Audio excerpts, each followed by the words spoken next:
राज्यात शेतकऱ्यांना कर्जमाफी जाहीर केली जाईल अशी चर्चा तर सुरू होती।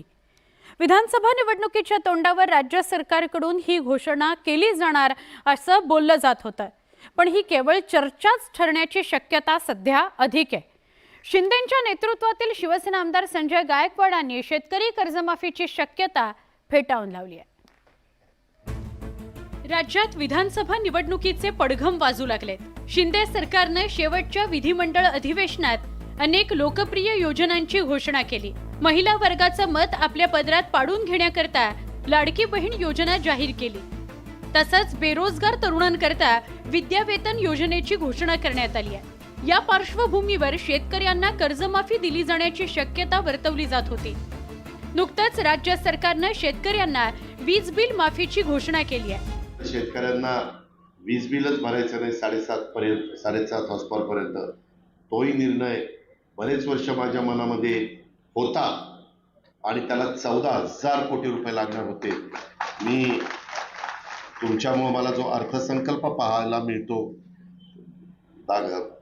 मांडायला मिळतो, त्याच्यामध्ये वेगवेगळ्या पद्धतीनं प्रयत्न करून शेतकऱ्यांच्या कर्जमाफीविषयी मंत्री अब्दुल सत्तारांनी काही दिवसांपूर्वी सूचक वक्तव्य केलं होतं। शेतकऱ्यांना कर्जमाफी देण्यात यावी यासाठी राज्य सरकारला विनंती केल्याचं सत्तार यांनी सांगितलं होतं। तसंच या कर्जमाफीत केंद्र सरकारनं आर्थिक भार उचलावा अशीही अपेक्षा व्यक्त केली गेली। शेतकऱ्यांना 3 लाखांपर्यंतची कर्जमाफी करावी, त्यासाठी राज्य सरकारनं माहिती गोळा करायला सुरुवात केल्याचंही सत्तार यांनी सांगितलं होतं। या पार्श्वभूमीवर ऐन विधानसभा निवडणुकीच्या तोंडावर शिंदे सरकार शेतकऱ्यांना कर्जमाफीची घोषणा करून मास्टर स्ट्रोक मारणार असल्याचं बोललं गेलं, पण आता शेतकरी कर्जमाफीची शक्यता मावळली आहे। त्याला कारणीभूत ठरली आहे लाडकी बहीण योजना। कर्जमाफी होण्याची अशी माहिती मिळते काय? आता मला नाही वाटत की असला काही निर्णय घेऊ शकताल, कारण 46,000 कोटीचा हा एवढा 46,000 कोटी रुपये जमा करतानाच सरकारला फार अडचण चाललेली आहे। पण तो जे काही घोषणा केली ती पूर्ण झाली पाहिजे, म्हणून ते विकास निधीला आमच्या त्या ठिकाणी चार्ट बसलेला आहे। आमच्या पण सगळ्यांच्या आमदारांच्या कामाला फटका बसलेला आहे, पण आता काय दुसरं काही माफीची काही कुठली घोषणा होऊ शकत नाही। खरं तर नुकतंच राज्य सरकारनं शेतकऱ्यांसाठी वीज माफी सोबतच कापूस आणि सोयाबीनसाठी हेक्टरी 5,000 रुपयांचं अनुदान जाहीर केलं।